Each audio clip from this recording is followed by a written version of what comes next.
Heyo, what up, robot lovers? This is Omnibros Robot Wednesdays.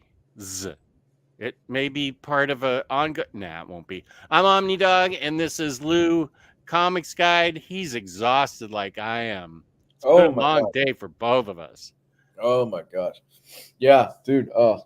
The joys of raising a 1-year-old, right? I mean, that's part of the game, but I'm enjoying it. Yeah, it's rough. I get it. Do you know that baby giraffes, I think it's a short period of time after they're born they can already walk? Why are our kids not like baby giraffes, Jess?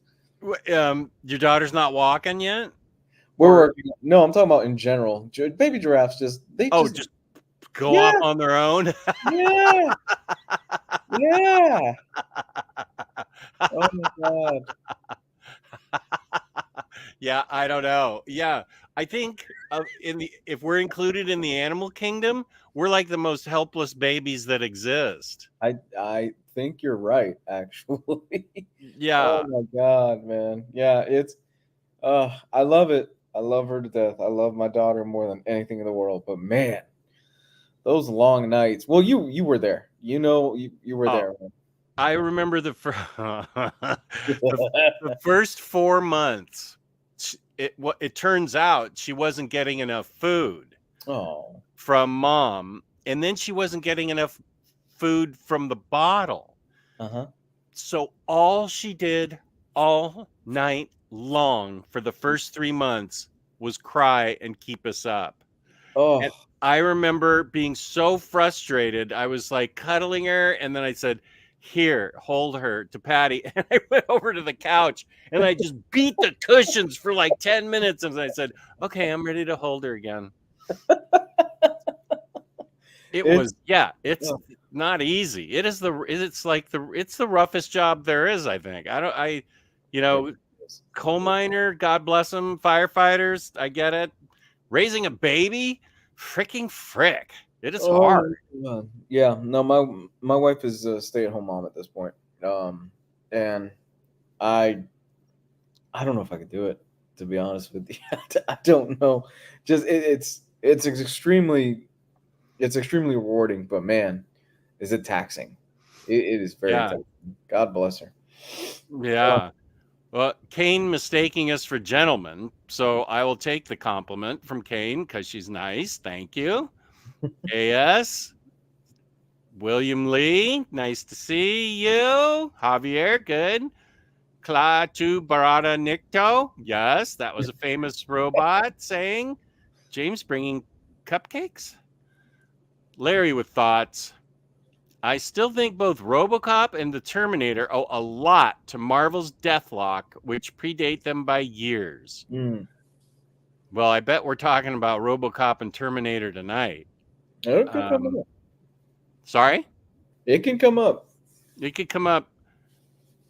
Was that before or after you had kids? And if it was before, I'm guessing the vasectomy went wrong. So, That's a conversation my wife has talked about doing it, doing a vasectomy. uh-huh. I actually have no issue with it, to be honest with you. I've heard it's relatively painless, and you just basically have to sit with a bag of peas on your area for a few Yeah.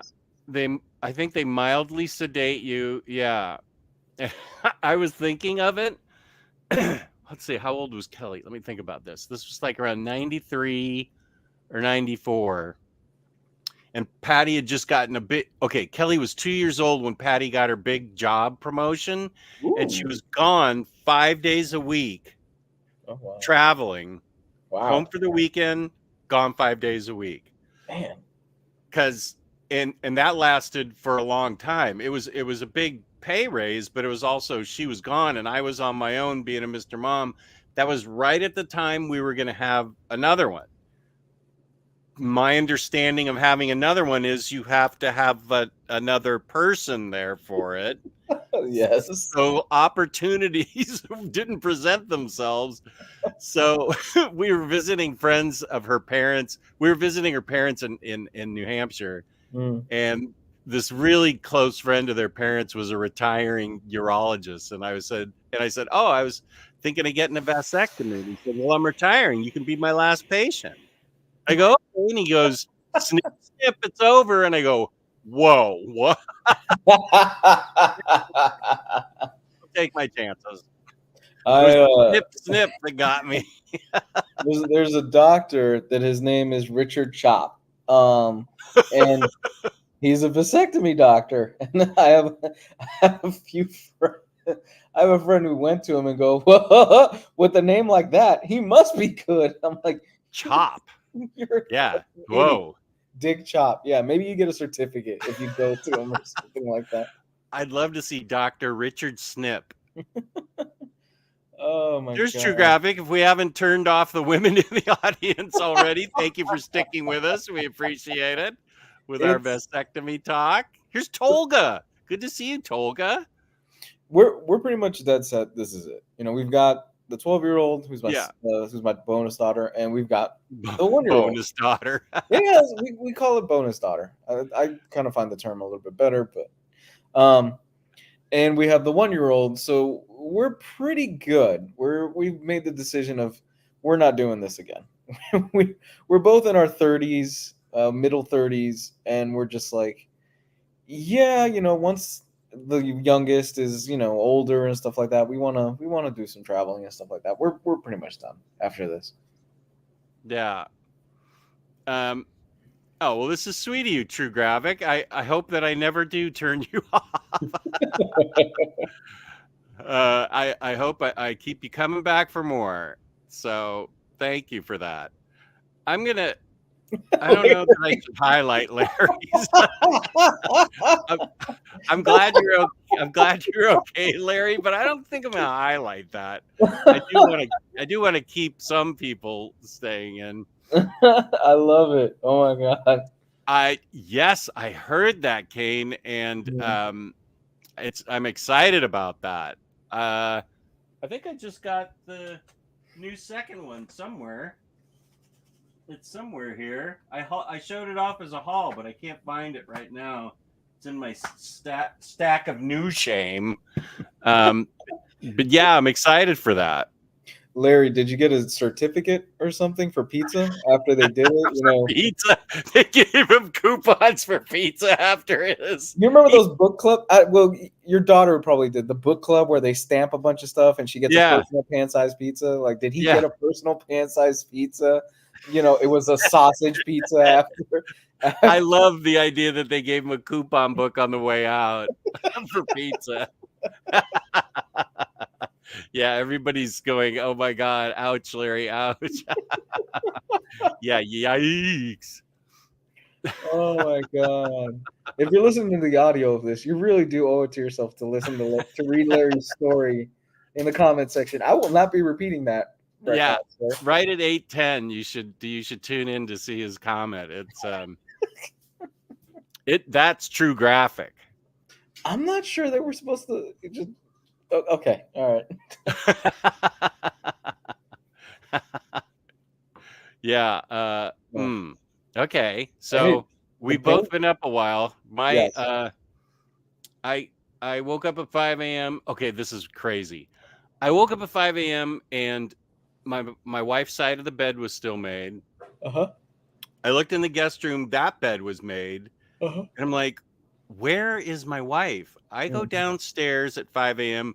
as she's coming upstairs at 5 a.m. to go to bed. Oh. She's staying up without me at 5 a.m. and to do fun stuff. So she stayed up to do some photo book or something. And I said, Lee, you have the energy of a toddler. What are you up to? And she's like, I have to go to bed. I had to blah, blah, blah, blah. I'm like, okay. But at 5 a.m., I was charged up and I just pulled out all these bags and bags of action figures that I've got to deal with. I need to put them in some are still in boxes and a lot of them are loose. And I've got to put them in sell, donate, keep piles. So I was telling Lou before the show, it looks like a Civil War battlefield around here. There's just all these dead soldiers lying around. all these action figures that I have to decide on. I am going to donate the Shang-Chi figures that I ridiculously collected. Although I love the movie, I don't know why I collected those figures. That was a I think moment. yeah, was a yeah, moment. that was a dumb move. So those are in the donate pile for sure. Okay. Yeah. Our daughter, our loving daughter, our 1-year-old, woke up around what time, sweetie? 3 in the morning? I don't know because I don't have my phone on. It was about 3 in the morning, and she would not go to sleep for about 2 hours. My wife took her, I took her, and just would not go to sleep. After about 2 hours, she finally went to sleep, and I just said, I'm just going to the living room. And I immediately passed out on the couch for about an hour and a half, something like that. My mother-in-law, who stays with us throughout the week, she comes out and she says, "Oh my God, the baby slept in." I said, I just gave her the. And then she woke up around like almost 7 a.m. Yeah, she woke up at almost 7 a.m. and my mother-in-law's so happy. She's like, "Oh my God, she slept in." And I just looked at her like, "You have no idea." Where you been? Where you been when we needed you? What's up, Gabe? What up, Yo. Gabe? True Graphic, is this question for us? We'll talk pizza. What is your favorite go-to place for pizza? Ooh. That's a good one. I'd be more pumped. What if I was promised? Oh, that's all right. I'd be more pumped to get the snip if I was promised pizza. Yeah. So, what's your favorite go-to for place for pizza? Okay, there's Easy. two. Easy. Wait, there's two types of pizza, right? There's the fast food stuff, and I've got balloons. You just There's went the- like this. there's the fast food, right? And then there's the Italian, a little bit more high end pizza Yeah. place. Where they've got the fire going and they're Yeah, baking yeah. it in there, right? The Okay, so if the we're talking wood-burning fast oven. food, I'm gonna go with Domino's. I actually like Yeah. Domino's. I think so too. Since they reconstructed it a few years ago, it's much better. Mm-hmm. Now, if we're talking a more better kind of cut of pizza, baby, what's the place we go to that's by the down by Miracle Mall? Oh, I forget the name. There's this place by Miracle Mall that they do all their pizza in like a wood fire oven that is delicious. Oh my God, it's thin crust. I prefer Mhm. thin crust. Are Yeah. you guys deep dish or thin crust? Thin crust. Thin crust. Thin crust, yeah. Deep dish is just a pie. I love deep dish. Yeah. Well, I deep mean, dish is cool too because it's all toppings. It's all cheese and toppings, right? yeah. Which is what I like about thin crust, right? It's more toppings and less bread. Yeah. And I like it crunchy. Yeah. Yeah. So we do a thin crust, and man, there's a place that they have wings, they have sandwiches, and Jesus Christ, dude, this diet. You're just hungry, baby. Yes, I am. This diet. But you're losing weight, right? 15 pounds. Wow. Already? What are 15 you eating? I've been doing it for close to 3 weeks now. So about 15 Dude, how much pounds. water were you retaining? That's A fuck ton apparently because a lot of weight. What? Okay. After the pizza discussion, we'll get back to Lou's diet. There's this place in Old Town called Andy's that has like a real authentic Neapolitan with real mozzarella on it, mozzarella balls that melt into it, and it's really awesome. But I have to find out. My latest meal that Cycle Cleveland sent me was a couple weeks ago. I feel like it was like a Wednesday Omnibros or something. No, maybe Monday. Kelly was here, and he sent me Neapolitan pizza and Neapolitan gluten-free pizza for Kelly, and bombaroni something. I mean, he just sent us this feast of, and I got to find out from Cycle where he got that because it got DoorDashed here while I was on the air. So I wonder when that was. That Kelly What's was Neapolitan pizza? Yeah, it's from Italy. You have to be certified to. It's a special thin crust pizza with a special flour and wheat and stuff that's made a certain way. You got Sounds like a bunch of bougie nonsense. no, it was You really gotta be good. Dude. certified. Oh. It was really good. It was really, really good. But like, what is it, like a certain kind of toppings, or is it just the way it's made? I think it or- has more to do with the crust. That it's a Mm. special kind of crust. It's like thinly rolled out. And then I don't know. No, Gabe is not right. Stop it. Oh, Wednesday during the Fantastic Four show. Thank you, James. So I got to find out from him where he got that because it was really good. What about you, Gabe? All right, so my favorite like chain place is Round Table Pizza. Oh Okay. yeah, you've said that before. God damn, Round Table Pizza is like the best. It's a little pricier, but it's like incredibly fresh ingredients. They're big. It's yummy. They used to have like they might still do it. I don't know. There's only like one or two in town left, but they used to have like a lunch buffet where it'd be all you can eat pizza, all you can eat like cinnamon twists, a salad bar for whatever random reason. Who cares about a salad bar if it's all you can eat pizza? But that place is like top notch. Like if I could, I'd open like my own Round Table kind of franchise or whatever. Nice. But like we're talking about like kind of like local, like high end kind of places. There's a bar out here, a chain of bars called Sierra Gold, and they got like awesome thin crust pizza. It's in a bar, so I can get wings and drinks with it. All the cocktail waitresses are dressed a little revealing, so I get a little bit of pizza in the show, out the corner of my eye. But yeah, there's also like Giordano's out here, which is really good for. I see that somebody's talking about Javier in the chat. It's like that's like the deep dish pizza place where it's just like you pull the cheese and it's just like this whole like accordion of cheese coming off of it, right? So you brought up and Sam's Club pizza. I like Sam's Club pizza a lot. $10. Oh yeah, Costco pizza's decent too. Because I'm not forgetting you, NFL dude. I don't know what Choco Nanas are. The bag of Reese's chocolate coated bananas. I am very sorry. I'm sorry, Lou. I did not mean to put that up. Because that's bad for me too. But Kane, what is Brooklyn style? Can you elaborate on Brooklyn style? I know what Chicago style is, but what's Brooklyn style? So for added context, Jess is actually on pretty much the same diet that I'm on right now, right? Low carb. Yeah, and I'm walking too, and I'm not losing jack. Well, dude, Well, you hit a plateau after a while.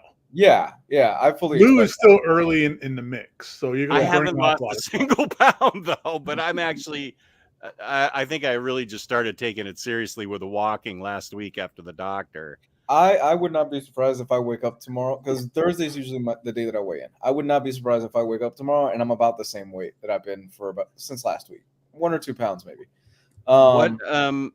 What does your diet consist of? Nothing. No, don't say that.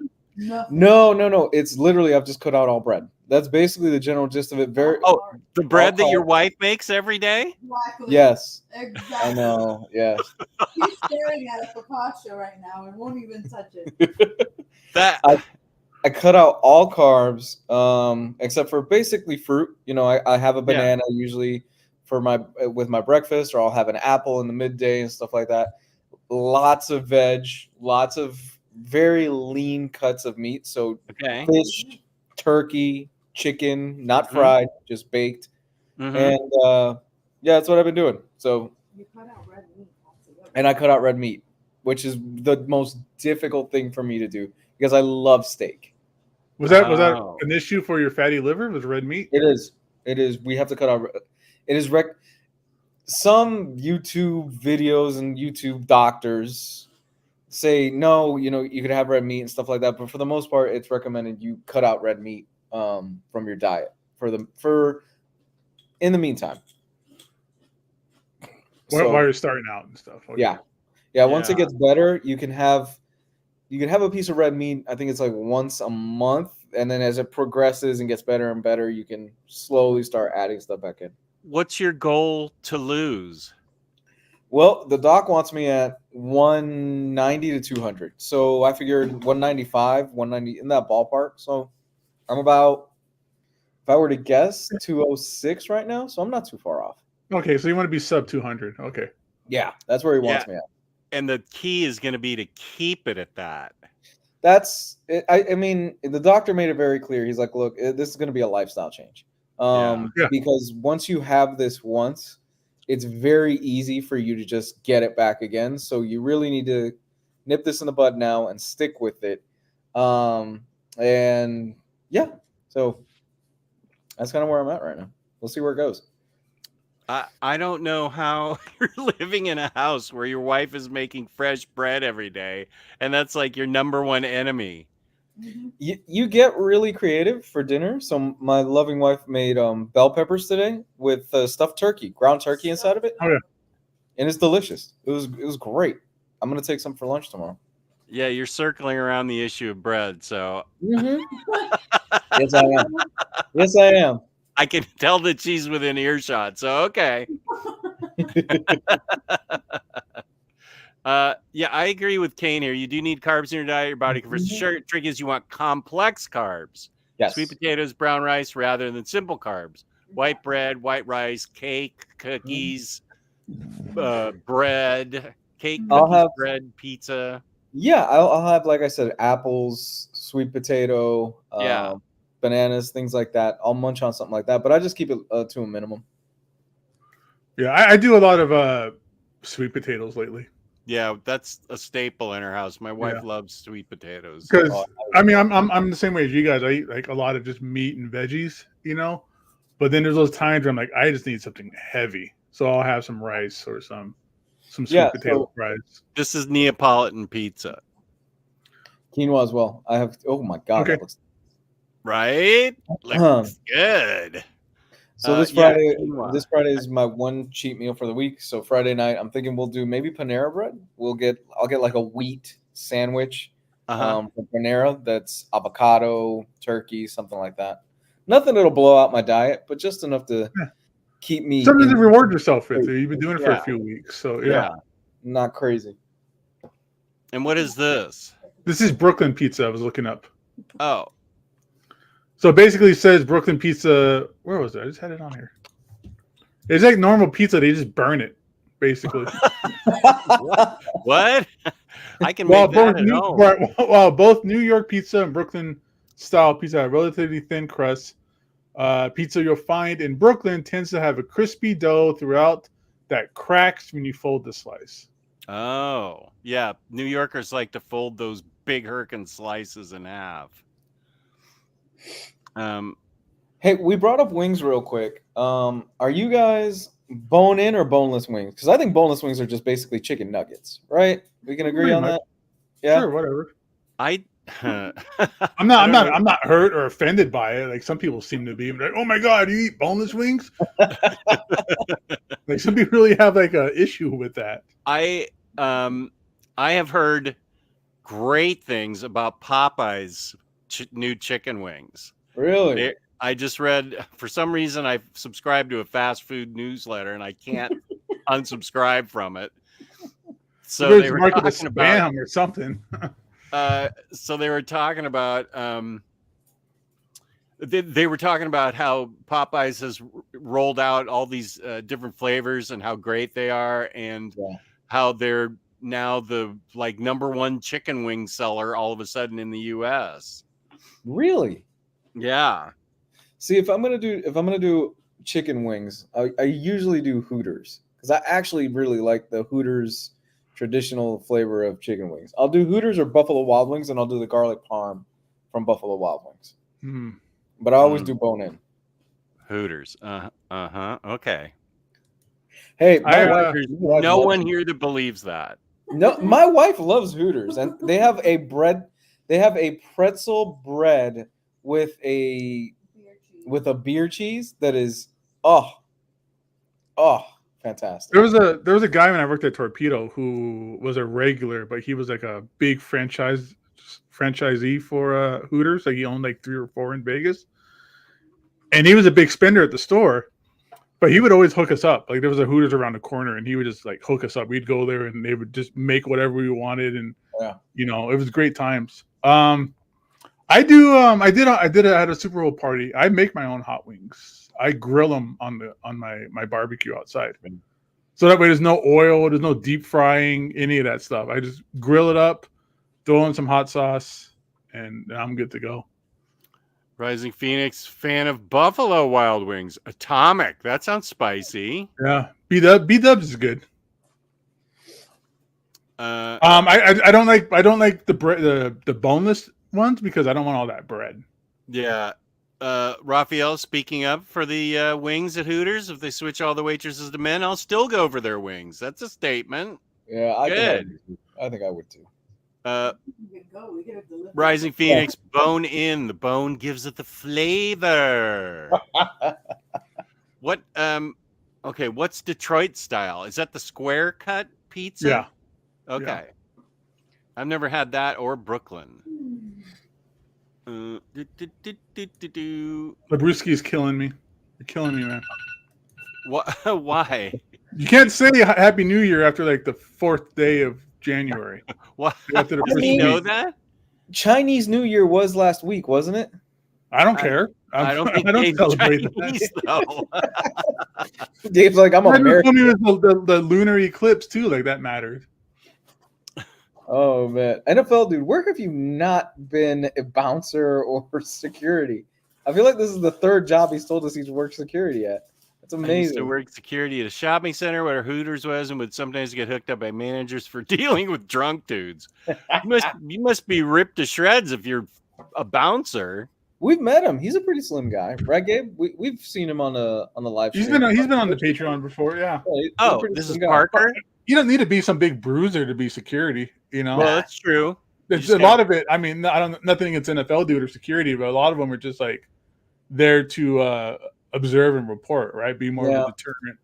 Yeah. No one's gonna go after somebody, but hey, dude, I had a friend that worked at I don't know if anybody knows what a Food for Less grocery store is, but it's kind of like a, and he caught somebody stealing batteries, and the guy pulled a knife on him. Well, whatever, dude. I'm not gonna get stabbed over some batteries. Dude, take them. I don't care. No one's there to get stabbed. No one's there. Right. I don't think he was trashing Lunar New Year. He was just canceled, Gabe. He was just talking about it's too late to wish him New Year in general. That whole Happy New Year thing, I think you get a day of it. You get the day of, and then it's done. And I'll let you slide it maybe a week, but after that, dude, stop. But I think even a week is, unless you haven't seen the person in 3 weeks, I guess. Even then, like it doesn't matter. Like, yeah, New Year's is dumb. New Year's is not like new year, new me. No, you still work the same shitty job. You still got the same shitty wife. You still, your car still doesn't work. Nothing changes. Wife within earshot. So stop. Jesus Christ. I have the same loving wife. Sure, we all do, but it's not like nothing changed. It'd be cool if at the end of the year everything kind of reset and you got like a new year that you actually did start over.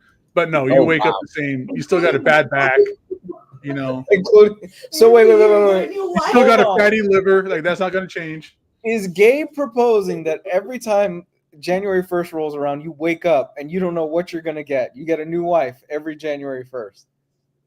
Okay, wait a second. Maybe we should. Okay, maybe the topic of the show has changed. Think about this. That's a roll of the dice. You don't know what you're going to get. It's going to be a random wife and a random job. Well, you just get to say a random life. Like you got a different job. You might not even be married. You might be married with 10 kids. You might be a criminal. It's almost like Quantum Leap, but every year. I was going to say this reminds me of that Simpsons episode where Homer keeps dropping into different universes, and sometimes it rains donuts, and sometimes his family have lizard tongues, and yeah. So, or like sliders where they go to different dimensions, and sometimes red light means stop, or red light means go. Gabe So, always you could splitting wake up facts. maybe next to Florence Pugh one year, and next morning you wake up with Dame Judi Dench. So like you gotta Wow, you dragging know, Dame Judy under the bus. you gotta roll the Uh, dice with what you get. Wake up with Sally Struthers. No, Do I retain the knowledge from the prior year? no. Or no? Why not? So- No, make it a fresh start. Part of the fun is you would retain it. Yeah, part of the fun is you would retain it. But if you retain it, then you'd be like, oh, this life sucks. I'm gonna go look for my old wife, or I'm gonna look for whatever, right? I like this new. Everything this starts Quantum- over. This version of Quantum Leap is far better than the reboot now. Wait, they rebooted it? Yeah, it's an Asian guy now. Oh, Yeah, I think it's got I didn't 2 know that. seasons. It's gotten 2 seasons on. It's either Peacock or Paramount. I heard think it's actually- one season. I saw Mark Wade saying something today that it was amazing. That the season finale like stuck the landing. Oh, But I don't care because it's not Scott Bakula. yeah, that was classic. Who was it? It was with Ziggy, right? Ziggy was his partner throughout the whole thing? No, Ziggy was the name of one of the like lab technicians that ran the machine. Okay, yeah. Who had stinky breath. No, that was Gushy. That was Gushy. Ziggy is the name of the machine, the time traveling machine. Oh, okay. God, But The what last was time the I name of the guy that could drop in? Al. That was Al, played by Dean Stockwell. Dean Stockwell. That's right. I had no idea you were this big of a Quantum Leap fan, Gabe. Oh, I love Quantum Leap. My top 3 like TV shows: Quantum Leap, MASH, The Shield. Nice, good choices. No particular order or anything like that, but those are my top 3.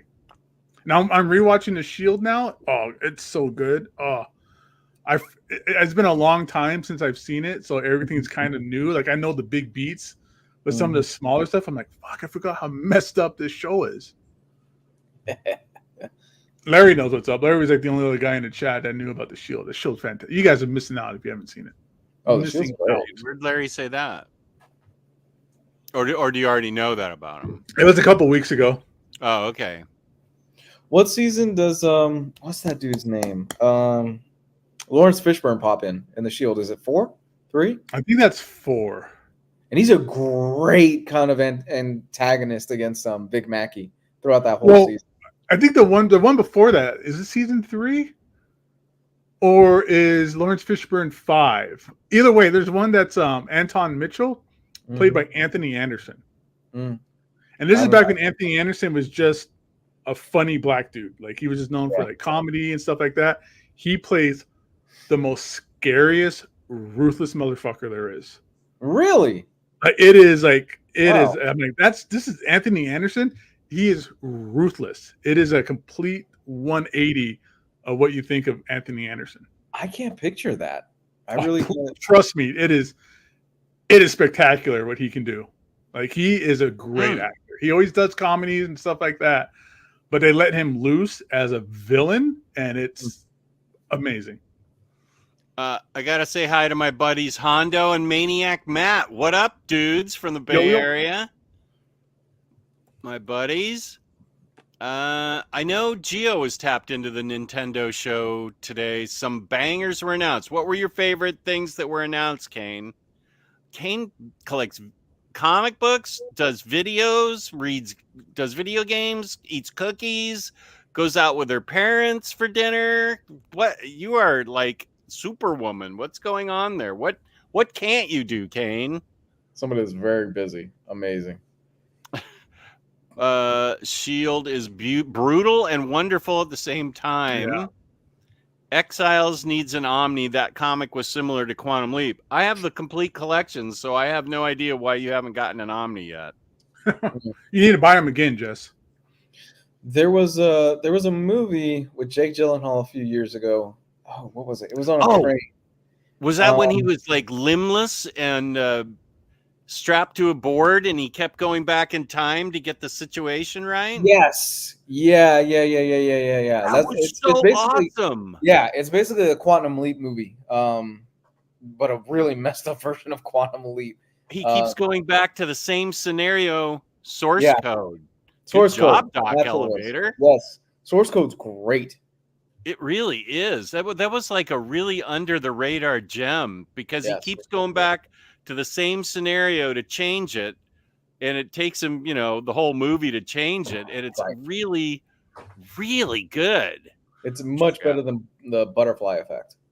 I was gonna bring that movie up because that's the one that Ashton Kutcher did, where it's like again another thing where you don't expect him to be such a good actor and do like something other than being some like random pretty boy or something. Okay, wait. What's the Tom Cruise Emily Blunt movie? Edge of Tomorrow. Edge of Tomorrow. I love that. That was good. That was very good. Yeah, that was I hate time travel stuff, but I love time travel stuff. Is time travel? Well, it's more of Groundhog's Day, right? That's more of a Groundhog's Day situation. I guess so. Yeah, they keep having to go back in time to figure it out, and the more they figure it out, the more things eventually change until they finally figure it out. Yeah, Tom Cruise was great in that. Yeah, he really was. Wait, so Kane Groundhog Day is amazing though. That's Kane says she can't win the lottery. Well, you can, you just can't make it happen. Yeah. Unless she's under 18, which I don't know. Texted you a pizza I made with low carb wraps for a crust. Ooh. Okay, let's see. That works.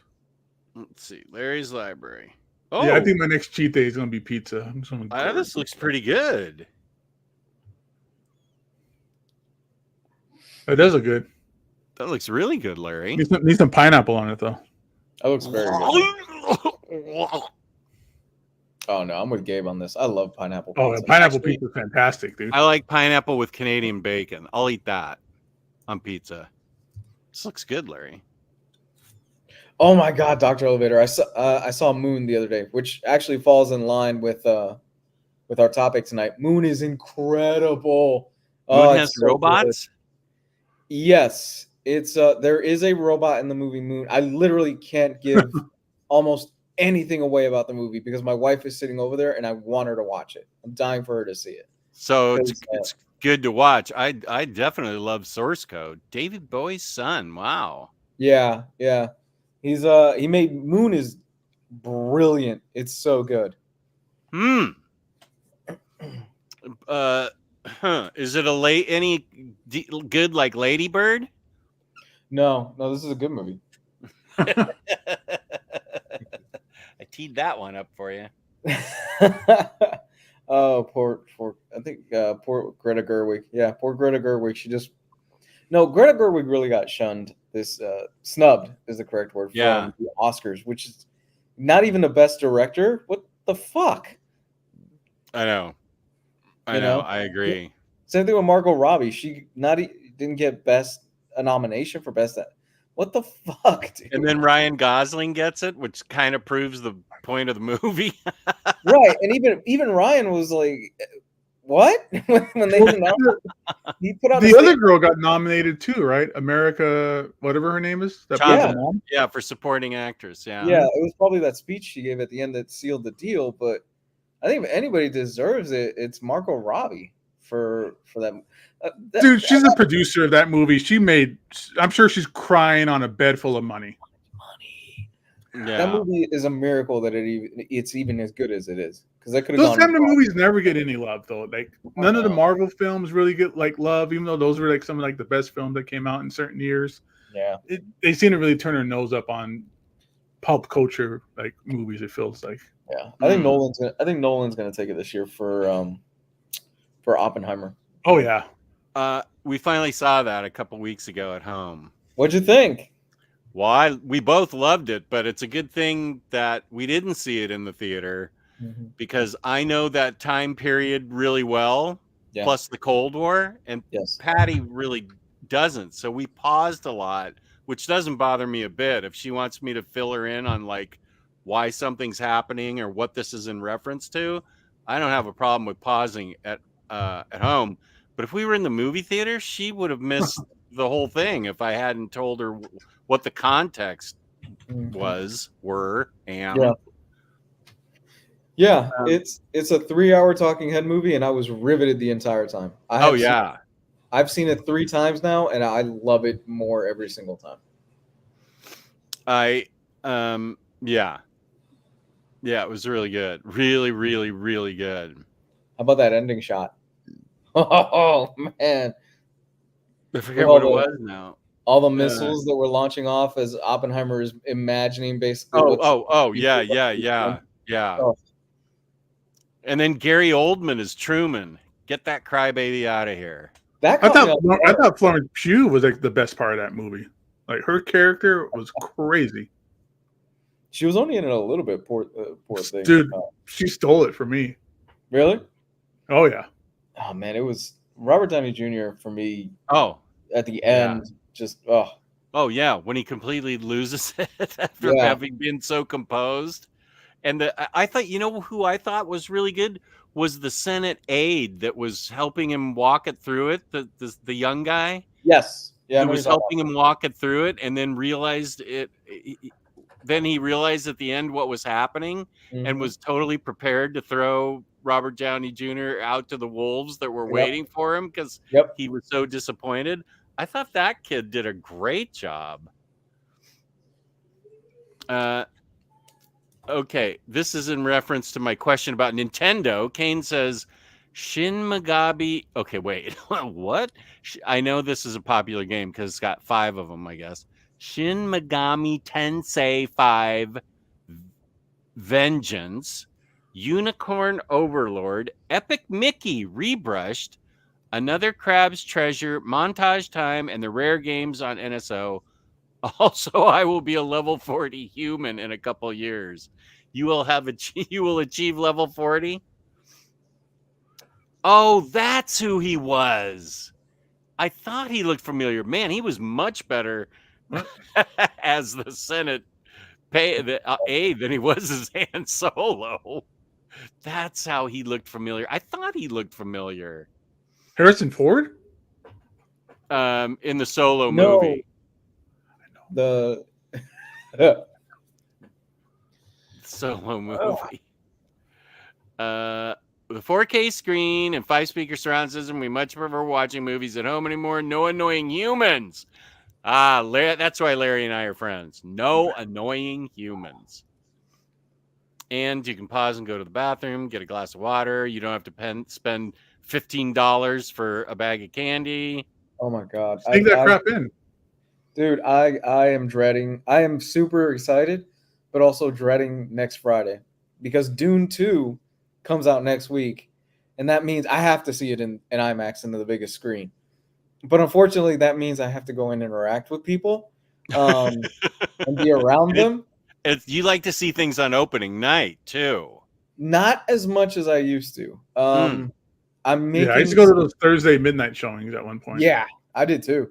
I'm making special considerations for certain things. Dune is one of them where I have to see it on the biggest screen possible. Even though I mean I've read the book, I know how it ends, but I'm still super excited to see it. But oh god, the fucking annoying people. I'm just not. Doc Elevator, gotta get that popcorn. I bet when you get that thing, it's gonna be pricey on eBay. That is very odd. Is that the fleshlight one we were talking about in the Yeah. chat? Okay. Yeah. So Yeah, SMT is pretty popular. Not as popular as Persona. That's what you play a lot, right, Lou? Persona? yes. Yeah, I love Playing Persona. P3 Reload, so good. Yes, it is. It's very good. I love going to the movies. There isn't anything out right now or anytime soon I want to see. Did you enjoy Dune? The first one? Did you get No, a chance to I watched like 10 minutes of it at home. I was like, fuck this, and turned it off. I almost walked out of my house. I was so bored. I think the next one for you will probably be Deadpool, right? Deadpool will probably be, I think. I'm for sure Deadpool, Deadpool, but I'm not sure what's coming out between now and then. I'll see Deadpool at the Alamo. That's a good place for me to see that. The last movie I saw Barbie at the Alamo, and that was the last one I saw. Like post-pandemic movie theaters for me, I haven't had any problems with people. Oh no, I saw My Fair Lady a couple of weeks ago. It used to be Ooh. there was always some kid or a couple of kids on their cell phones the whole time, stuff like that. That would annoy me. But I haven't seen that lately since everything kind of opened back up. Well, Plus, I go early in the mornings. Like I'll do like a matinee on a Friday or something. let's see. Gerard, I can't show that comment, but thank you. I saw Dune at a theater screening last week. They played a preview scene with Paul and a sandworm. Oh, you saw the first Dune? Yeah. Okay, wait. They played a did a preview re-release. scene with Paul and a sandworm from the second movie, and the audio was amazing. They did a re-release of the first movie the last few weeks in IMAX. And man, I'll watch it here before I watch the second one. But man, I can't wait. I'm so excited for the second one. Raphael fell asleep during Dune. What's going on here? Dune is boring, dude. I couldn't deal with it after like 10, 15 minutes. You're not okay. So you and Raphael are not the only ones that have told me that they just could not get through it. It's a very slow pace. The thing is, it's a very slow paced first half of the book, and it's a lot of world building. If it sticks to the book, the second half is way more action packed than the first half. Okay. There's a lot more that goes on. For example, they didn't even introduce Fade, who is one of the main antagonists that is lightly sprinkled across the first half of the book, but he pops in more into the second half. He wasn't even in the first half of the movie, in the first half of the Dune story. So I'm telling you, I cannot wait, because all these people are like, oh my God, Timothée Chalamet is so dreamy. Oh my God, Paul Atreides is awesome. Yeah. Wait till you get into the other movies and the other books where Paul Atreides leads a jihad genocide against almost everybody. Wow. Now you piqued my interest. Yeah, the white savior story, that's not what happens in Dune. It goes a completely different way. White savior. Yeah. Paul ends up, oh God, I can't even give that away, but it goes south. Huh. Now, Gabe, were you a Tenet fan, or was that, why is Next Imagine not addressing you with that? I think he might just be saying that's another movie coming up, but oh, okay. I saw it when it came out. I saw it at home. It was good. I liked it, but not enough for me to go out and be all bougie and look for a 70mm version of it or anything. The thing I like about Alamo is there's a strict no talking policy. You can bust anybody and they get booted. It's awesome. So nobody except for when at the end of Endgame, not the end, but like at the part of Endgame where everybody comes back, everybody, including me, stood up and went, yeah. So I don't count that.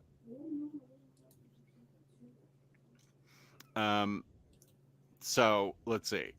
Ghostbusters Frozen Empire. Who's that got in it? Like the original cast? Is that the one with Paul Rudd and the kid from Stranger Things with the original cast? Oh, okay. I think I might be wrong. Fun. Yeah, I think you're right. It looks fun. The first one was really good.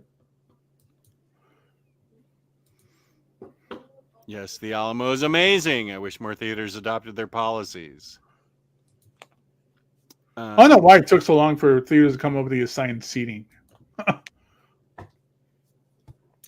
Oh, I've never had the truffle popcorn. I can't eat popcorn really. It breaks too many of my old teeth. Actually, the first cracked tooth I ever had when I was 30 eating popcorn. So I've always had problem teeth. Okay, why am I telling people that? I don't know. You also break your teeth on pizza, though. That shows you how bad my teeth are. I break it on air. Second one with Rudd and Finn Wolfhard. I'm trying to find a better version of that. So speaking of movies, RoboCop and Terminator, are they the best robot movies? RoboCop is definitely the best robot movie where he shoots someone in the dick. Good morning, Munin. That happens. I like that whole movie. I never saw Baymax any. or Superhero 6? Not Superhero 6. Big Hero 6. Yeah. Superhero 6, right? Big Hero 6. Yeah. Never saw that. Oh, Iron Oh, Giant. dude, Jack, you're missing out, dude. Just go now. Big Hero 6? Yeah, Hero 6 is good. you would love it, Jess. Oh, Yeah, it's okay, very good. Oh, here's a good one. Wall-E. Yeah. Wall-E, yes. Oh my god, I love Wall-E. Short Circuit. In the dude that I love Short Circuit, dude. I never do saw too. Short Circuit. I like the second one as well. isn't the guy that plays an Indian guy not really Indian in Short Circuit? True. Indian from India or India indigenous people type? Dots, not feathers. There you go. I was trying to avoid that analogy, but okay, you said it. That's fine. Are we going to make a distinction between robot and cyborg? No. No. Okay. Same thing. It's the same thing, yeah. Batteries not included. That's a good one. God, someone's bringing us some good stuff. What was that movie? It was this movie about this shitty tenement building. I'm gonna say it was New York that's just falling apart. There's a bunch of like corrupt venture capitalist people who are trying to like, lower the property value so they can buy it up, but people still want to live there.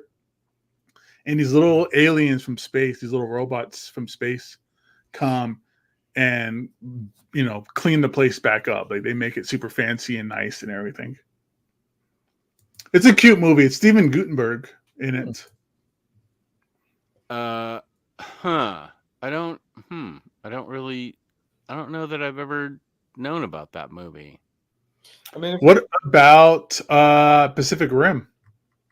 Oh, I love that movie. Yeah. Pacific Rim. Oh my god. I got one for you guys. Ex Machina. I haven't seen it. I want to. Yes, you need to see it. Ugh. It's one of my wife's favorite films. I have the soundtrack. Ex But Machina is so I cool. know, I've seen the previews for it, and it looks like I really want to see it. Yeah, I wonder if that's on my list of 800 things I need to see. Let's see.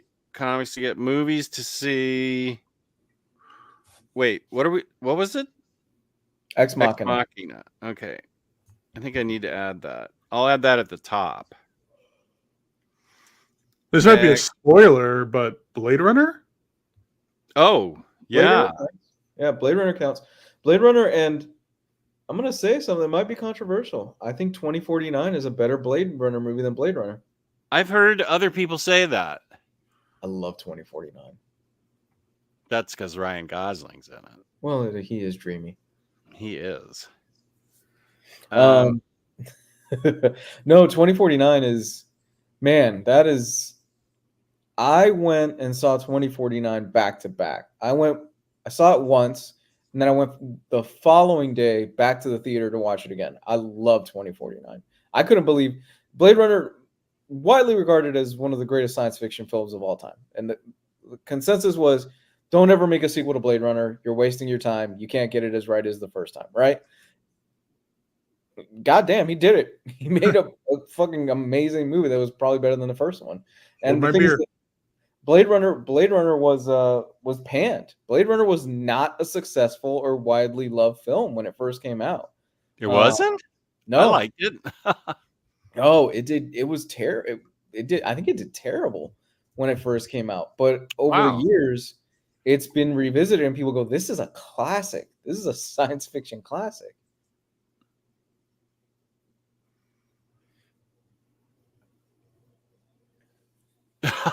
I can't show that. NFL dude. I'll show it.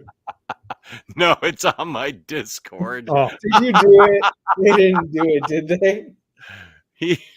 It's not as good as what it's as good, but not as James has one for that he made for Geo for me for Monday. but Parker just put in there, I can't show that. It's hilarious, but I can't show it. Oh man, that it is very funny. Oh god. Blade Runner bombed. Oh, okay. Yeah, it bombed. The second one didn't do much better either in the box office. It was considered a bomb, I think, but it has since home video, streaming, and things like that. It's blown up again, and it's regarded as like, no, this is Yeah. an incredible sequel, almost as good as the first, if not better. Well, of course, I'm looking it up on Wikipedia. It made $40 million in theaters. That was 1977. Was that? Or am I off? I think it made- 82. yeah, 82? later. 82. It was $30 million to make, and it made 41 in the box office. Now I don't know if that means like if that's from like, was it ever like re-released or anything? Given the star power in that movie, I would have thought it would have done, more than that. Oh, But I think Rutger it was- Hauer. Oh, Apparently, it Rutger opened Hauer. up like against a lot of bigger sci-fi films like Star Yeah. Trek 2 and stuff like that. Mm. Rutger Hauer as Roy Batty is just one of the most iconic antagonists in a film. The Tears in the Rain speech, everybody's Oh heard yeah. it. Oh yeah. Amazing. That you're 100% right there. I would not know about this, but I'm going to take your word for it, Rodimus Prime Rib. I have yet to see a Transformers movie. Jess, you owe it to yourself. Well, I don't know if you'll like it. You owe it to yourself to watch the animated Transformers 1986 movie. Oh my god. I love that movie. Love it. Yes. When That Optimus and Prime- then Bumblebee, the Bumblebee movie. Those are like the best Transformers. Bumblebee movies, I think. looked fun to me. Bumblebee's good. I could watch that. That looked fun. Can we all agree? Iron Giant. Oh yeah. I've never seen it. Oh, okay. Never seen it. You Man. don't know what it's like to weep in a movie theater then. So you have no context for Oh. Superman and all I these saw Godzilla -1. Okay, that's fair. I wept at that. That's fair. I did weep at man. that. Dude, I you had would love tears Iron streaming Giant. down my face at that. Yeah, Iron Giant. I could watch that anytime. The ending scene still gets me every super bad. Oh, tears every time. Bicentennial Man. That's with Robin Williams. Was a robot that became a man. Oh, I remember that. Yeah, I've seen that. That was Oh, so basically Pinocchio. pretty much. First book I'll recommend. The original Doom Patrol with Robot Man. Ooh, good choice. This is surprisingly fun and very readable for a Silver Age comic. I recommend, if anybody wants a Silver Age comic, this is what I would always recommend to them. This is just out there. And of course, Grant Morrison took it even further out there, but it is so good. Robot Man's always losing body parts and everything, and it's his brain in there. I love Doom Patrol. Good choice, Gabe. I mean, Jesse. Good choice, man. For comics, hold on. I sent you a list the other day. Let me see if You I can did? I did. Oh yeah, you did. But that was so. I mean, you already sent me that video of the woman drinking the Cuban coffee. She's all lit up like a fireworks parade. Let me see where did I. Okay, here you go. Vision by Tom King. Oh yeah, yeah. Well, it's right here. Oh, that's a good choice. That's Yeah. a real good choice. That's Look. a great choice. If you are looking for I think this still might be Tom King's best work. I'm not going to argue. Vision is incredible. It basically tells the story of Vision from the Avengers. He moves into the suburbs and he creates his own family. Things go south pretty quickly. It's the introduction of his family and the dynamic there, and some really great characters that are even used today. I don't think has his wife popped back up again in modern day comics. I know his daughter is still His around. daughter has, but I haven't seen his Viv. wife. Is it Viv? I think his wife. Viv's his daughter, yeah. Okay. Yeah, things go really south really quick. It helps if you have a little bit of knowledge as to the history of the character and his relationship to certain other characters that pop up. Yeah, because Scarlet Witch is in this book. Yeah, but man, just one of the best runs, man. This is amazing stuff. Yeah. Who's the artist on that? Gabriel Wada. Walta. Walta. It's great. The art is beautiful. Yeah. Wait, I just realized half this book is extras. Yay. Nay. Marvel. What the hell? How did I never... Well, it didn't bother me when I first read it, so I won't let it bother me now. But yeah. I never picked up on it. That green part is all extras. I will say Not All Robots by Mark Russell. Welcome to Future Mankind. Your services are no longer required. Mark Russell kills it. Like he kills it on everything. In the year 2056, robots have replaced human beings in the workforce. An uneasy coexistence develops between the newly intelligent robots and the 10 billion humans living on Earth. Every human family is assigned a robot upon whom they are completely reliant. What could possibly go wrong? Things go wrong. And it's got, well, who's the artist on this? Mike Deodato Jr. This book is great. Really great. Mark Russell, wow, he is such a great writer. And of course, it's satire, as is his forte. But this deals with robots, and I highly recommend it.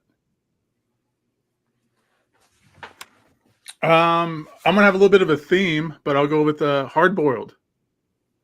Oh, okay. I almost picked that, but I picked Big Guy and Rusty the Robot. That was my other one. All right, you That got was my theme. Frank Miller, Jeff Darrow works. Go for it, man. Give us the Dude, spiel. I love Hard Boiled. This is it's about a tax collector. Carl Schultz is a suburban insurance investigator, a loving husband, devoted father. Nixon's a berserk, homicidal tax collector, racking up mind-boggling body counts in a diseased urban slaughterhouse. Unit 4 is the ultimate killing robot machine and the last hope of the future's enslaved mechanical servants. Just the art in this book is worth it. Let me do a little solo here real fast. Just because Jeff Darrow is top notch, mind-bendingly good. Wow, he's an amazing. I love his art always, but this is definitely the one that always stands out for me. When so I think detailed. Yeah. Look at the amount of work that he must have put into those pages. Oh, dude, the detail is insane here. Yeah. You can look at this book. Look at it again and be like, oh, I saw something new. Look at it again and be like, oh, I still saw something new. It's just so much in here that it's worth the buy alone because you'll get so many different reads out of it. It's beautiful stuff. Yeah. It didn't mean Jess will just double up on Big Guy and a Rusty Robot, but still. Go ahead and show it. It's awesome. Yeah. Look at it. This is a cartoon at one point as well. Oh, I what? remember that. Yeah. It didn't last long though, right? No, I hardly remember catching it on TV. It was in the 90s when like every comic book was turning into a cartoon at the time. And this has got like kaiju monsters. I mean, this is again just more awesome Jeff Darrow artwork. Here comes the Big Guy and Rusty the Boy Robot. A roller coaster ride through the minds of Frank Miller and Jeff Darrow, the tag team that sent you reeling with their hard-hitting series, Hard Boiled. Everything you remember about being 38 years old and watching monster movies is right here, but with the magnified detail that you always wanted to see. So there's another awesome book here as well if you want robot action. Cool. Good choices all around. I am gonna go with. Hold on. Damn it, I have a list. I got me and Jess had the same mind process there for a minute. Yeah, I couldn't find Hard Boiled, but I found that. In Bumblebee, Haley Steinfeld is a giant Smiths fan. Well, I'll see it just based on that. I'm gonna go with the manga / anime Pluto. I've talked about it on the show quite a bunch before, and I think Pluto is Naoki Urasawa's one of his best works. If second to me only to 20th Century Boys.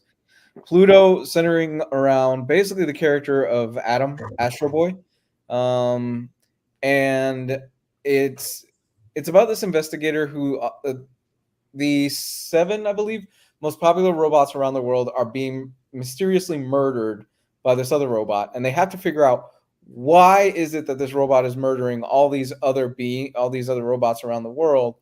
Along the way, you kind of get these one-off stories that are absolutely beautiful that discuss what it means to be alive, what it means to have a family, what it means to be a creative type of person. There's one in particular involving a piano and a blind man, and he is very reluctant to teach this robot how to play the piano, and the robot ends up becoming his servant, and how that relationship blossoms is just amazing stuff. If you have not read it, I implore you to at least go check out the anime. It's on Netflix, and it's wonderful. It nails it spot on. Another book I'll recommend. I can't think of who the author is, but there's 2 trades now, and I may just have to get the trades. I keep thinking it's going to get a deluxe edition, but it probably won't. Not until you buy that trade. Sorry? You have to buy the trade first before they do it. Yeah, it's called Kill Lock. I've talked about it before, where if I can remember right, because I read it a couple of years ago, the first Kill Lock, robots that are found to be guilty of a crime, like 4 of them get chained together with a special thing inside them, so that if one tries to break away, they all blow up, but they're sentient, and so they don't want to die, and they go on a mission. They get sent away to an exile planet, and their mission becomes to find I think it was a woman who invented the kill lock, and see if she can remove it. And it's really good. It deals with I mean, they're very human, the robots are, since they're sentient, and I found it to be really a lot of fun. I highly recommend Kill Lock. I haven't read this book, but I know you guys seem to love it. Is a Descender. Oh yeah, and that's one of the ones. And Descender, right? There's 2. That's one of the ones that Lou sent me. Yeah, I've read very little of it. I did enjoy what I liked. The art is gorgeous. It's a Jeff Lemire story. I can go pull that. Yeah, it's a Jeff Lemire story, and I've only read, I think, the first trade. I don't even remember too much of what the story is about. Jess would know it better than I would. But it's Jeff Lemire, beautiful art, and we'll wait for him to come back. As far as, I'm going to go with, I'm going to cheat a little bit, and I'm going to use what I would think would be Gabe's pick. I'm going to use The Matrix. What? I just got the Descender, rather. We're waiting for you to come back. Go for it, Jess. I was just stalling for time. Oh, Dustin Nguyen does the art. It's so great. Yeah.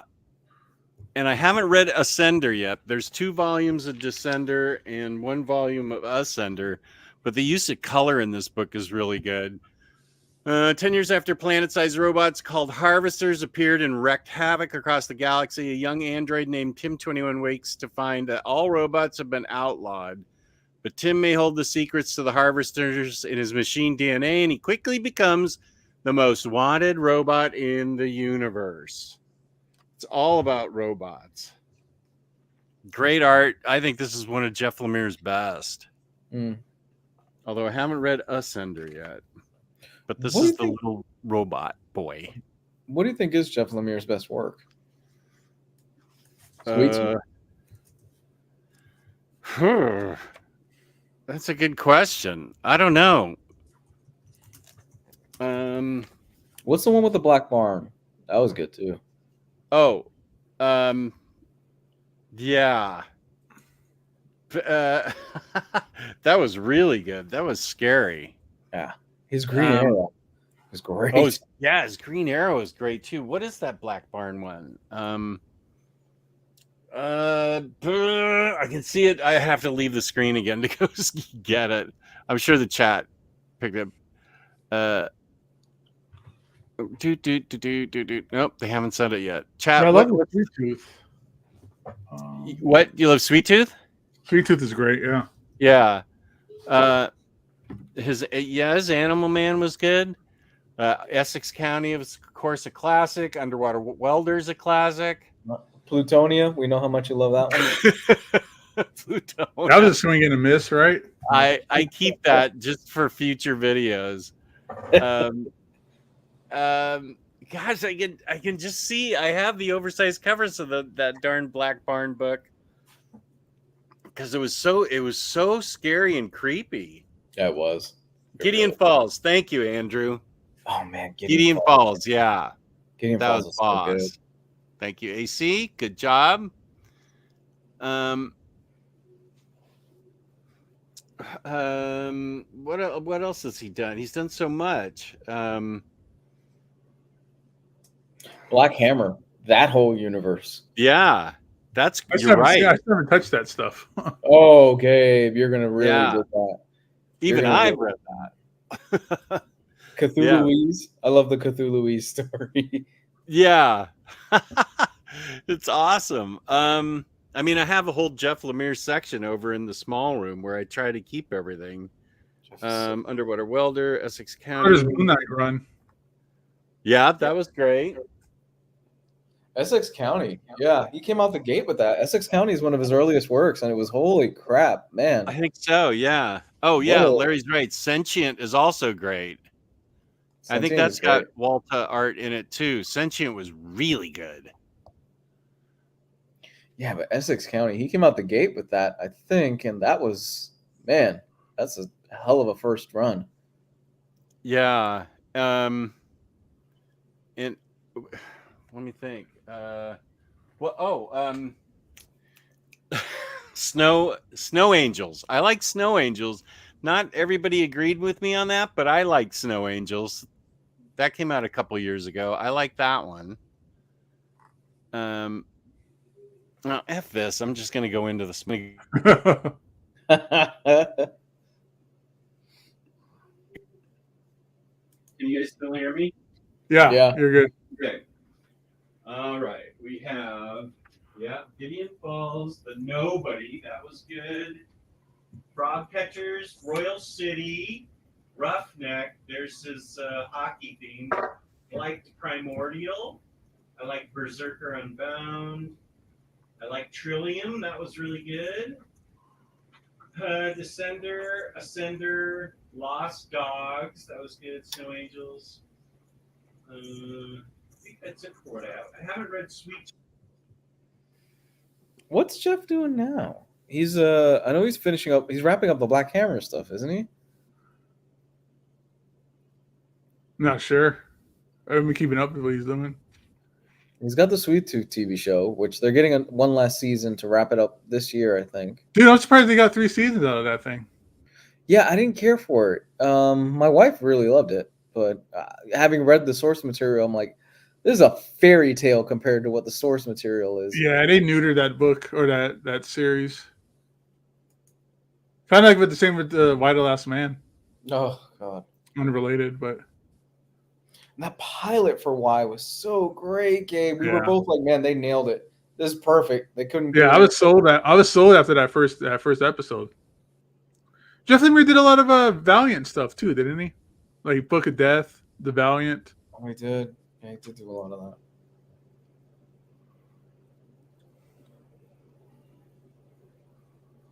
I should check out that Black Hammer stuff. Everybody talks about it. Oh, you dig it. You dig it a lot. Bloodshot. Oh, he did that Superboy run that we love.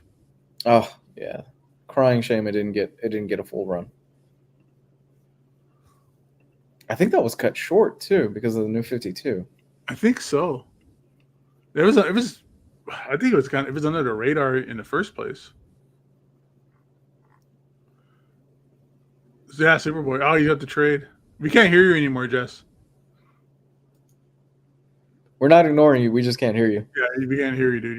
You're muted or something. Mm-mm. Nothing. That Superboy trade, is that out of print? Probably. All that stuff that came out like right before the new 52 is like hard to find. Batgirl, Red Robin. Yeah. Yeah. How about now? You can get the issue. The issue is probably fairly interesting. Whoa. Yes. Yeah. I love this picture. Crypto plays a good part in this. Wait, okay. How about now? Wait. You're fine. Test. Now, Do a how about test. now? Yes. There we go. You're Test. Okay. Yeah, and this got cut short, and it's Connor Kent. So that's really cool. Clone from the DNA of both Superman and Lex Luthor. What a weird thing.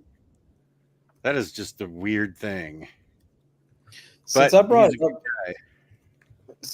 up earlier, Matrix. You rank that as a robot movie, Gabe? Sure. I mean, they're against robots. Right? Yeah. Agent Smith is he's not a robot. I mean, he's a program, but still. They have those Matrix comics that are out there. If you can get your hands on them. I think they reprinted the hardcover again. I think you're right. Recently too, within the last few years. Are those good? There's some. It's a compilation, so it's a little bit of hit and miss. But there's some really good stuff in there, though. It's worth it. Good night, AS. Thanks for joining us. Good night. One thing I never saw, but I own, is the Matrix anime series. Oh, the Animatrix? Animatrix. You should. It's good stuff. There's a lot That's of another one that's hit and miss. It's an anthology, so you know. Yeah. I definitely grabbed it as soon as it came out. I mean, that Superboy book is out of print, but it doesn't seem to be too expensive. It's worth getting. I'm going to read that again. I forgot most of the stories in it, but I remember loving it. The art is really good in this. Yeah,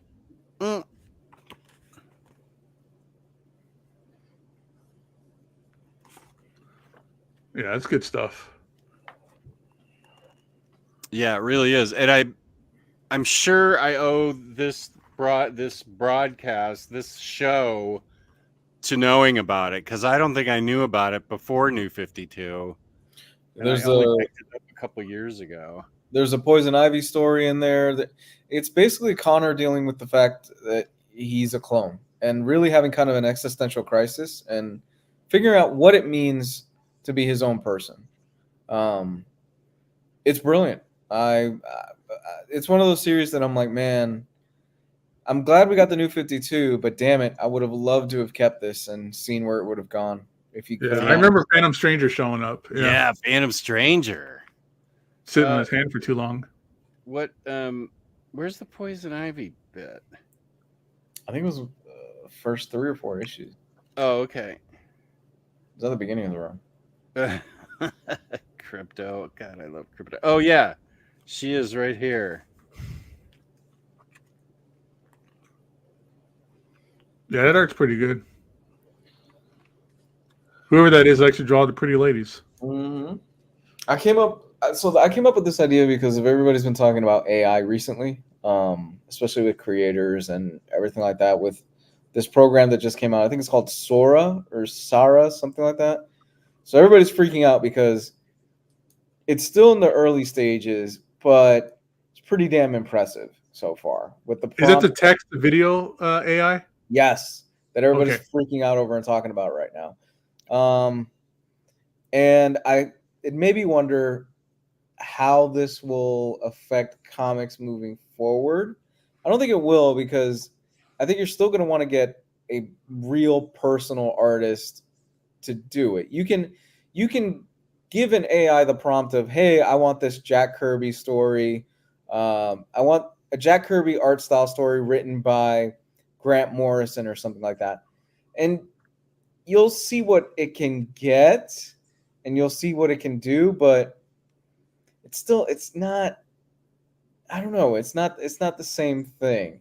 The future seems to be, though, and this is what a lot of people are afraid of, where you can give an AI a prompt and you'll be able to get the movie that you want. So for example, if I want Fat Orson Welles in a movie with Fat Marlon Brando and their buddy cops Maybe hunt down Fat Elvis. It's going to make that movie? chasing Fat Russell Crowe on a Vespa as he's driving through the Vatican, the prompt will be able to create what you want, but I actually paid good money to see that.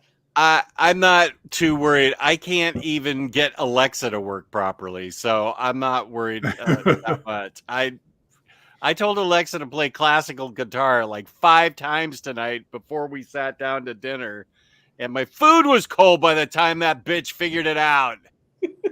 How hard is it to play classical guitar? Come on. So that's what kind of everybody's afraid of, including comic book artists and comic book writers and stuff like that. I think for the most part, though, I get where the fear is coming from, but I think for the most part, you're still, the comic book industry is I think is a little unique in that it's largely dependent on that teamwork, right? It's largely dependent on, you have the writer, you have the artist, or you have the writer/artist, and it's their unique take, their unique vision on this character. The AI, all it's doing is copying what's out there, right? And putting it together and mixing and mashing it up, at least as of right now. So it's kind of, I don't know. I wanted to get you guys' take on it and see what you guys think, where this stuff might be heading. Do you think we're going to eventually get comics that are generated by AI and things like that, which I think are going to be, it's very early. But I don't know. I wanted to get you guys. I'm sure we will be getting comics and other stuff that's made by AI. That's like corporate comic books. I could see like Marvel or DC going that way, 5-10 years down the road, because they're the ones that just wants to pump out stories. They don't really care so much for the art form or telling a good story, things like that. I think what's going to coming up is it's going to be more independent. So guys who are afraid of losing their comic book jobs are probably going to have to just go independent and do their own books. For me, I already don't like art that's drawn on a computer. Sometimes it looks good and it slides by me, but there's other times where I'm like, this is obviously drawn on the computer. It's all just like filters for backgrounds. It's all obviously it's done up like Poser or other programs that help them kind of, I don't know what you want to call it. That makes it easier for them to do like poses or to do like perspective and things like that, where it's not very natural. Mm-hmm. So that already kind of rubs me the wrong way when I see art that way these days. So I'll probably just stray away from AI art and comic books if that does come up. Because one of the things I liked about comics is how it was handmade and there'd be mistakes. Things don't look right. Things might be miscolored. It's not perfect. Where the AI art and the computer art, it looks too perfect. It looks too put together. It looks too polished. Yeah. Well, and then there's as you said earlier, the partnership between the artist and the writer. Like Stan Lee would spitball ideas, and then Jack Kirby would. I'm just saying ideas. I didn't say he wrote. He'd spitball the ideas, and Jack Kirby would make it come to life. And when I talked to Mike Allred on at the end of January, Humble brag. that was a name drop. You gotta get him on the show here and chat with him. Sound of a name drop. He was saying that, you know, writers, of course, are important, but artists are the ones that bring it to life, that bring it out onto the page. And I agree with that you know, all the great writers, you know, need great artists, or you're not, or at least be able to competently put it out on the page so that it tells a good story. But I honestly I hadn't heard of this, so I'm talking about something. I'm talking more old school, I guess, because I feel like I don't think AI would be something that would appeal to like your guys' generation on up to my generation, but maybe like the 15-year-olds out there will be the ones dealing with it in the next 5 to 10 years, and they might be the ones that it's geared towards. I don't know. I like the partnership between the writer and the artist.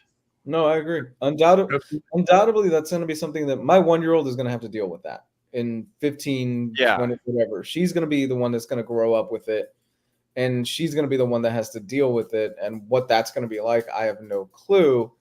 I think these comic companies, though, if they do go, hey, we're going to start using AI to create some of these stories, I think you're going to see some creators flat out just protest and I'm not going to work for you anymore. Then fine, I'll go the indie route, like Gabe was saying. I'm just leaving. Yeah, good luck with that. I'm not gonna be part of it. I think it'll be much worse if they try to put this stuff out and pass it off. I don't think they'd be dumb enough to do that. Let's say if Marvel tries to put out a I don't know, a new Spider-Man story. Thanks. A new Spider-Man story, and it's completely written and drawn by AI, and they try to pass it off using a pseudonym, and it gets out, you would have a lot of people fucking furious. And the pseudonym is Henry Abrams. It would still be a better comic than that. Akira Ashada. It would still probably be a better story than the current Spider-Man run. But I don't know. It's going to be very interesting in the next few years how all this is going to shake out.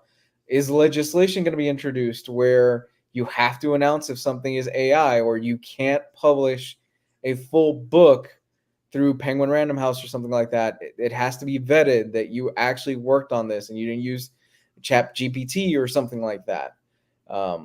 That's a reality. That's a reality that a lot of people are scared. I mean, this is part of the reason why Hollywood went on strike. The writer's strike happened for months because writers were afraid.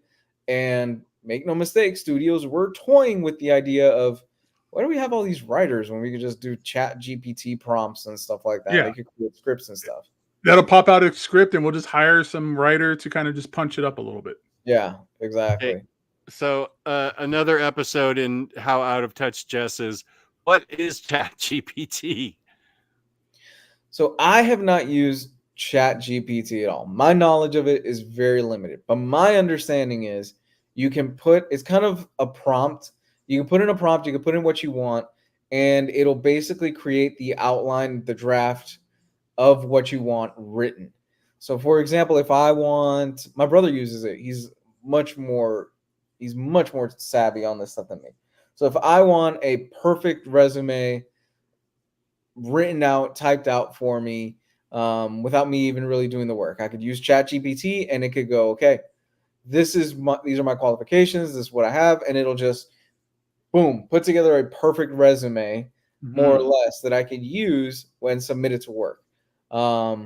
People are getting more savvy with it. It can, let's say if I want a story about, I don't know, Fat Marlon Brando with, again, Fat Orson Welles on the Vespa or whatever, it'll do its best to put something together, but it's not, at least in the early stages from what I was seeing, it's not that coherent of a story. It's got issues with consistency, punctuation, and things like that. And syntax and things of that sort. sort. Yeah.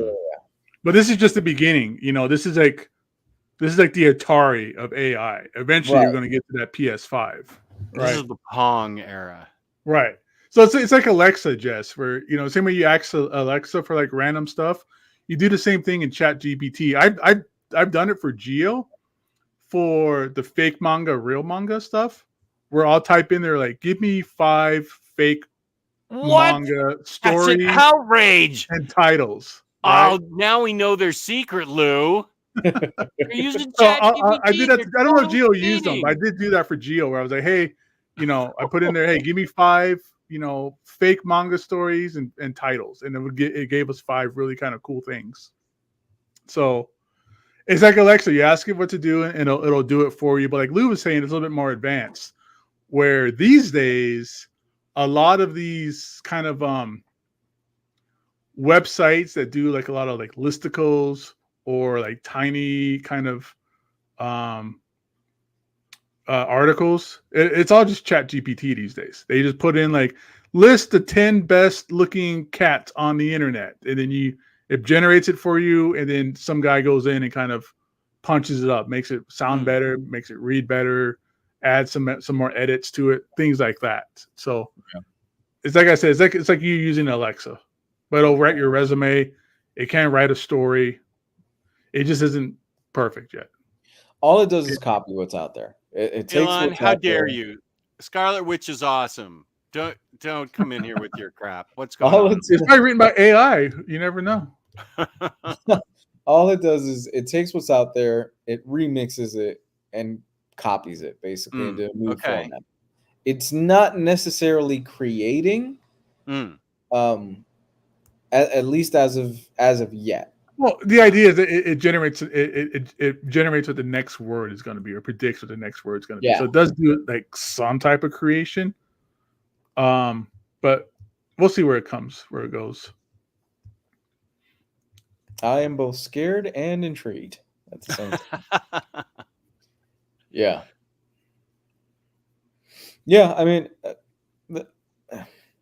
also the big thing is a lot of people are afraid of AI and what's going to happen with, hey, this stuff is getting actually really good at mimicking people's voices and their appearance, and how can that be used in politics against other countries and stuff like that? I know we shy away from talking about it, but I'm using it as an example. So yeah, a lot of people are very afraid of the possibilities of something like that. Of, are we going to have a politician that is randomly just showing up at a podium and it says it's at a rally in, I don't know, Tucson or something like that, and he's spouting anti-Semitic comments or something like that, and the politician, what is going on? I did not say that. I wasn't even there that night and stuff that. So that is also kind of the fear of it, of how realistic it's starting to get. How about we just have a politician who's just straight up AI?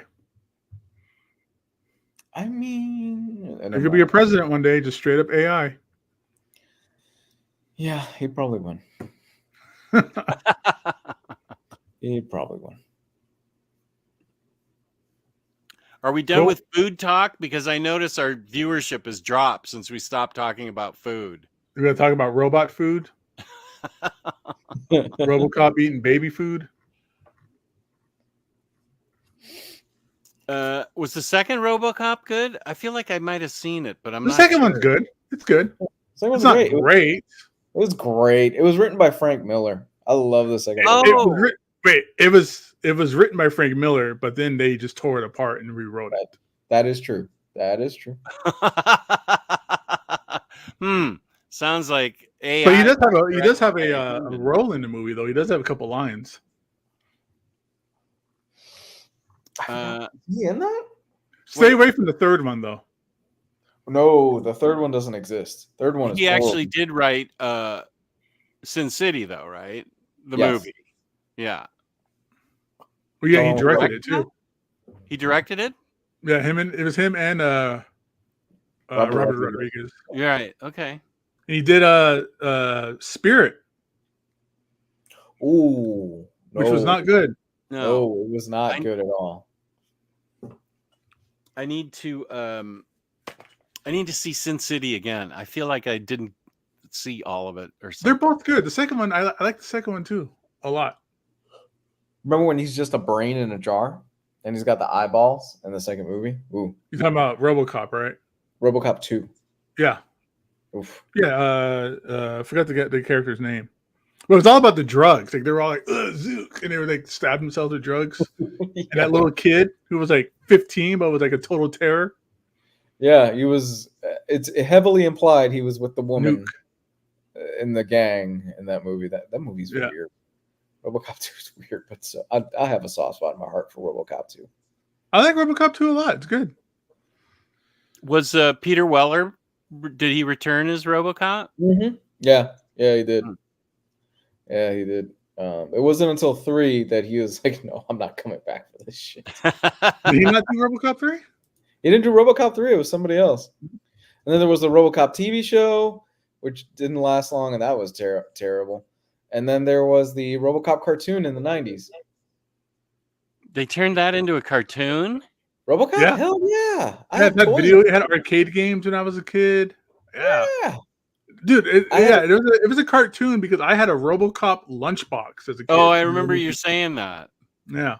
I had an Alex Murphy action figure that I broke the arm off. And I was was gonna say, like, can you remove part of his body and his head?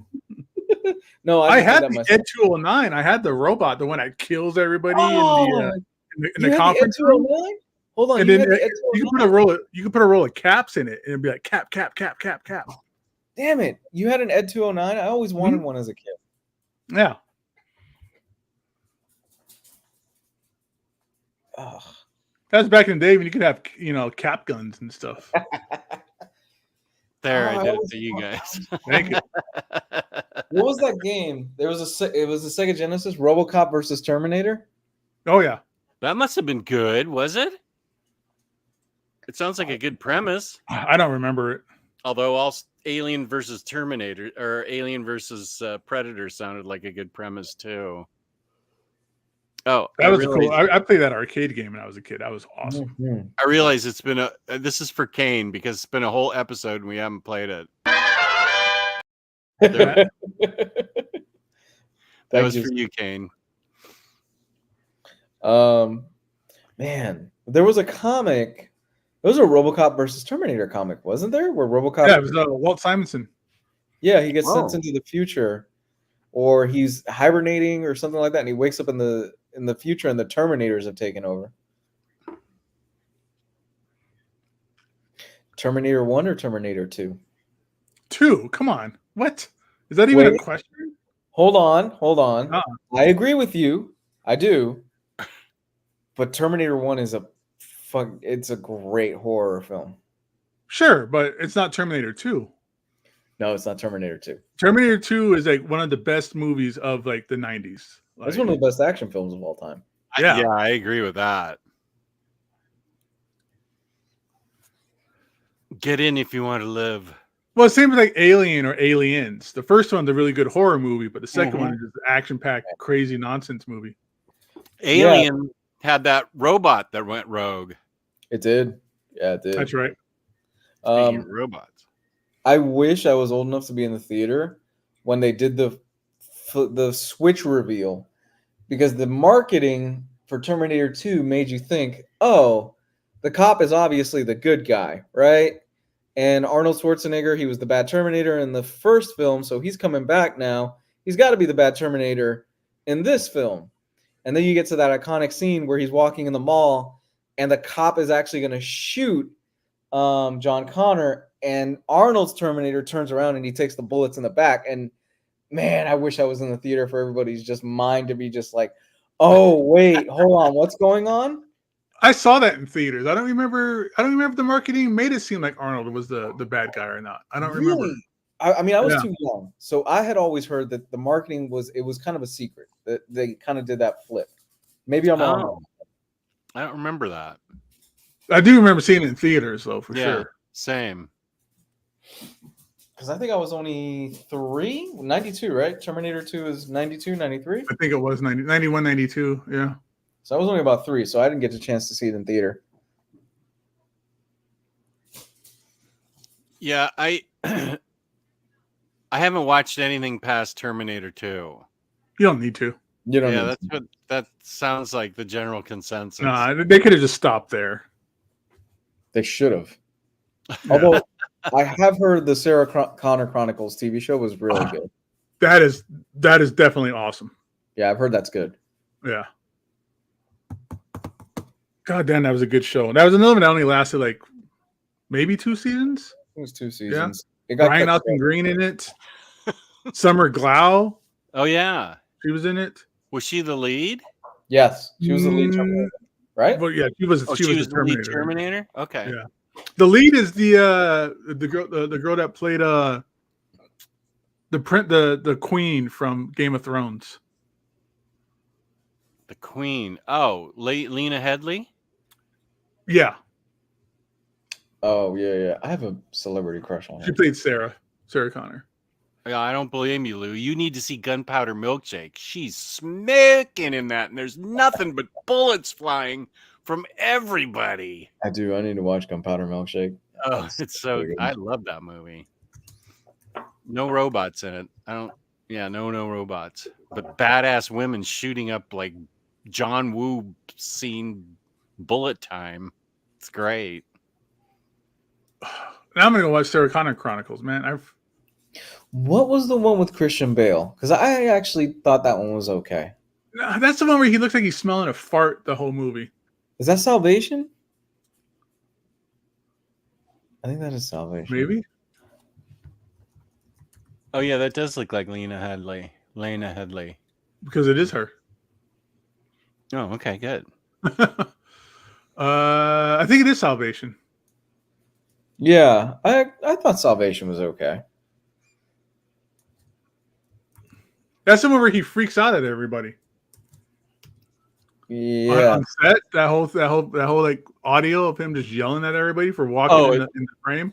The British lighting director, yeah. Yeah. I remember that. They made a big thing about that. He was pissed. Yeah. Walking right in his shot. But I think I had heard the guy kept doing it over and over again to the point where Christian Bale was like, "What the fuck, bro? Yeah. They've screwed you already."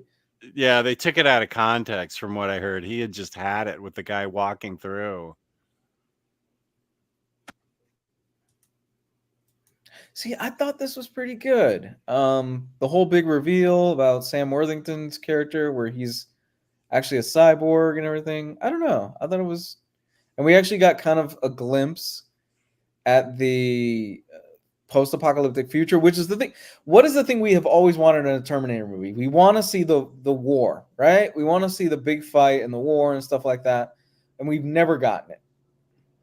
Oh, and that's what this was? Yeah. This is like the start of the war, or like the middle of the war kind of thing. Because what was that one movie? Here's the one where it looks like he's smelling a fart. Look at his face. Like somebody just farted in his mouth. I can see that.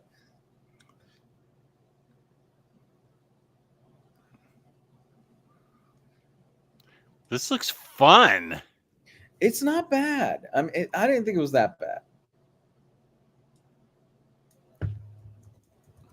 The marketing kind of fucked this over because of there's a big reveal here that they pretty much show it right here, is that Sam Worthington's character is a cyborg, a super advanced cyborg. And the movie starts off with Sam Worthington. He is on death row. He's about to be executed, and a woman says, "Hey, sign this. You're going to donate your body." It then smash cuts to Sam Worthington waking up in like a mud pit or something like that, 20 years in the future, and you're wondering, well, what's going on? And the marketing ended up showing, oh yeah, he's a cyborg the whole time. I think that wasn't supposed to happen, because that was kind of the big reveal of the movie. Also, during the whole movie, Christian Bale is using his Batman voice. Yeah, he is. The one after this, I think it was called Genesis, is the one where you actually get to see Skynet go online and launch all the nukes in the world. Is that the one where John Connor is evil? I don't think so. Hmm.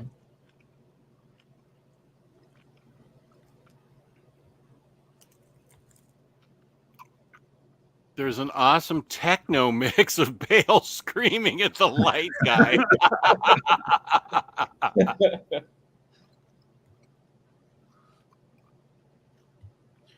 All right, guys, I'm ready to call it.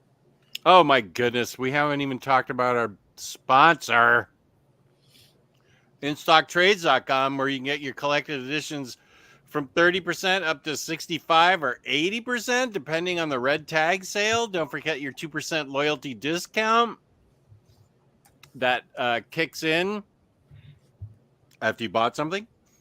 At the end of every month, which will be next Monday, we give away a free $50 gift card to InStockTrades.com, courtesy of InStockTrades.com. $50 or more in an order gets you free shipping in the United States. Fabulous customer service, fabulous packaging. That's InStockTrades.com. Yeah. Right on. I need that Dark Avengers Epic collection.